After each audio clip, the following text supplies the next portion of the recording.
বন্য হাতির হৃদয়ে লুকিয়ে থাকা সহানুভূতি আর কোমলতার এক অবিশ্বাস্য সত্যি ঘটনা, যা শুনলে আপনাদের মন ছুঁয়ে যাবে। একদিন নির্জন ভোরে তামিলনাড়ুর ঘন জঙ্গলের পাশে এক বিশাল কলা বাগান, আর সেই কলা বাগানে হঠাৎ নেমে এলো এক হাতির দল। প্রকৃতির সবচেয়ে শক্তিশালী অথচ সবচেয়ে সংবেদনশীল প্রাণী। খিদার জ্বালায় হাতির দলটি ওই কলা বাগানের সমস্ত কলা গাছ নষ্ট করে দিল।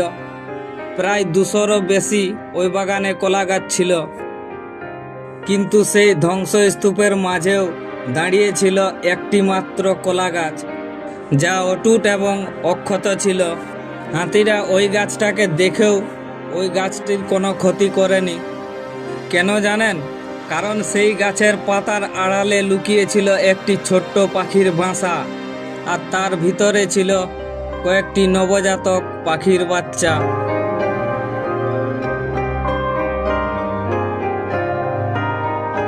হাতিরা সব গাছ ভেঙেছে, তবুও থেমে গেছে ওই ছোট্ট প্রাণগুলোর সামনে। তাদের বিশাল দেহের সামনে সেই ছোট্ট বাসা তুচ্ছ হতে পারত, কিন্তু তা হয়নি। ওরাও বুঝেছিল জীবনের মূল্য। কেউ একজন বাঁচার চেষ্টা করছে, আর সেটা রক্ষা করা জরুরি। সেই নীরব মুহূর্তটা যেন বলেছিল, শক্তি মানেই ধ্বংস নয়, শক্তির মাঝেও থাকে সহানুভূতি ও কোমলতা। আজ মানুষ যতই নিজের স্বার্থে অন্যের ক্ষতি করতে দ্বিধা নাই করুক, কিন্তু এই বনের প্রাণীরাই শেখায় প্রকৃতির হৃদয়ে এখনও আছে জীবনের প্রতি গভীর অনুভব। জীবন বড় বা ছোট নয়, প্রতিটি প্রাণী মূল্যবান।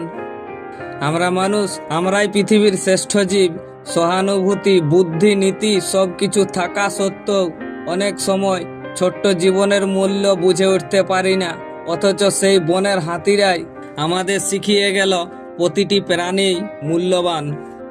বন ও বন্যপ্রাণ আমাদের জাতীয় সম্পদ, তাই তাদের রক্ষা করা আমাদের নৈতিক কর্তব্য ও দায়িত্ব।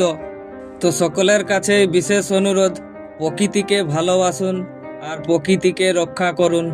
বাঁচবো মোরা, বাঁচবে ওরা, এই হোক আমাদের অঙ্গীকার।